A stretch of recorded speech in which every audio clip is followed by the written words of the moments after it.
मंडळी, वारी केवळ चालणं नाही, ही तर एक अनोखी अनुभूती आहे.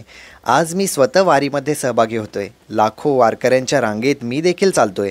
टाळ, मृदुंग, अभंग यांच्या नादात मी हरवून गेलोय. संत तुकाराम महाराजांची पालखी डोळ्यासमोरून जाताना मन भरून येतंय.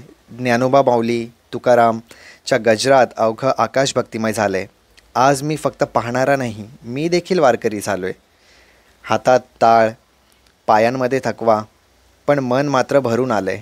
प्रत्येक वारकऱ्यांच्या चेहऱ्यावर एकच समाधान, आपल्या विठ्ठलाच्या दर्शनाची ओढ.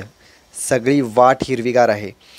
मधून हरिबोल हरिबोलचे गजर आणि ते गाणं, माझे माहेर पंढरी आहे नदी भीमा नदीच्या तीरी.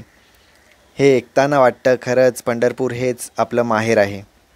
या वारीत कोणतेही भेद नाहीत, ना श्रीमंत ना गरीब, ना मोठे ना लहान, सगळे एकत्र चालतात एकाच ध्येयासाठी. वारी म्हणजे चालत चालत भक्तीत हरवणं. वारी म्हणजे स्वार्थ विसरून समाजासाठी जगणं. वारी म्हणजे प्रेम, वारी म्हणजे भक्ती. माझ्यासाठी ही वारी एक नवा जन्म आहे. इथं मी शोधतोय. विठ्ठलाच्या पायाशी येईपर्यंत या पावलांना थकवा नाही.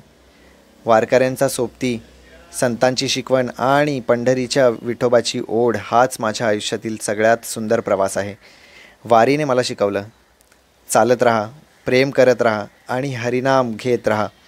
कारण शेवटी वारी म्हणजे जीवनाची खरी वाटचाल विठोबाच्या पायाशी पोचण्यासाठीची. विठ्ठल विठ्ठल, जय हरी विठ्ठल. चला तर.